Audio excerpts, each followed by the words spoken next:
राधे राधे भक्तजन। भगवत गीता के 13वें अध्याय से श्लोक 15 में बताया जा रहा है, परमात्मा समस्त इंद्रियों के मूल स्रोत हैं, फिर भी वे इंद्रियों से रहित हैं।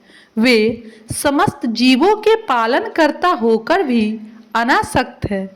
वे प्रकृति के गुणों से परे हैं, फिर भी वे भौतिक प्रकृति के समस्त गुणों के स्वामी हैं। अब इस श्लोक का विस्तार में अध्ययन हुआ है। यद्यपि परमेश्वर समस्त जीवों की समस्त इंद्रियों के स्रोत है, फिर भी जीवों की तरह उनके भौतिक इंद्रियां नहीं होती।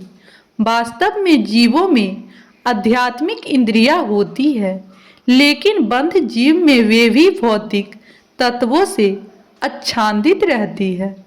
अतएव इंद्रिय कार्यों का प्रकट्य पदार्थ द्वारा होता है। परमेश्वर की इंद्रियां इस तरह आच्छादित नहीं रहती, उनकी इंद्रियां दिव्य होती है, अतएव निर्गुण कहलाती है।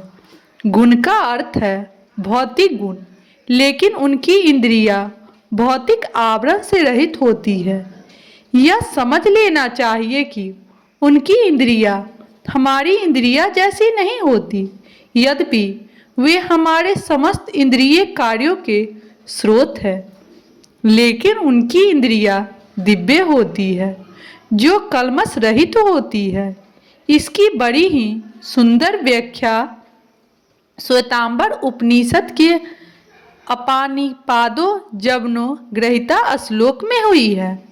भगवान के हाथ भौतिक कलमशों से ग्रस्त नहीं होते, अतएव उन्हें जो कुछ भी अर्पित किया जाता है उसे वे अपने हाथों से ग्रहण करते हैं। बंध जीव तथा परमात्मा में यही अंतर है।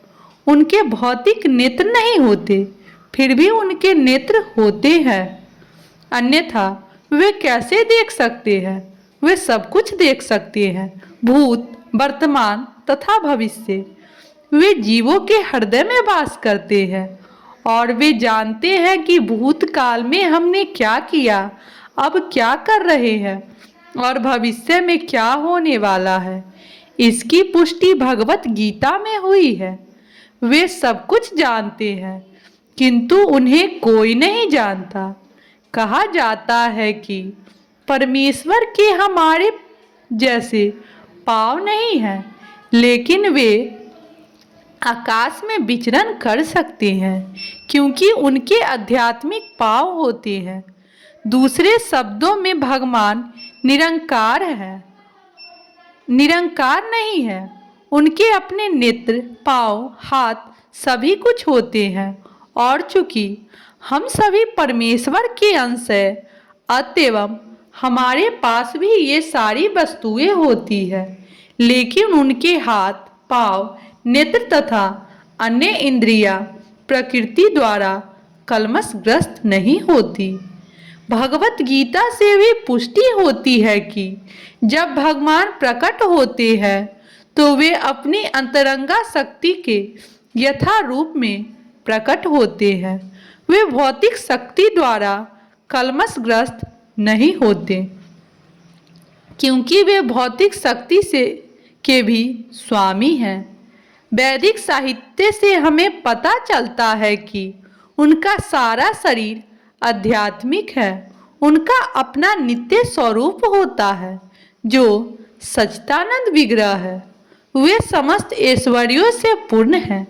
वे सारी संपत्ति के स्वामी हैं और सारी शक्ति के स्वामी हैं। वे सार्वधिक बुद्धिमान तथा ज्ञान से पूर्ण हैं। ये भगवान के कुछ लक्षण हैं। वे समस्त जीवों के पालक हैं और सारी गतिविधियों के साक्षी है। जहाँ तक वैदिक साहित्य से समझा जा सकता है, परमेश्वर सदैव दिव्य हैं। यद्यपि हमें उनके हाथ, पाँव, सिर, मुख नहीं दिखते, लेकिन वे होते हैं। और जब हम दिव्य पद तक ऊपर उठ जाते हैं तो हमें भगवान के स्वरूप के दर्शन होते हैं। कलमशग्रस्त इंद्रियों के कारण हम उनके स्वरूप को नहीं देख पाते, अतएव निर्वेशवादी भगवान को नहीं समझ सकते, क्योंकि वे भौतिक दृष्टि से प्रभावित होते हैं। राधे राधे भक्तजन।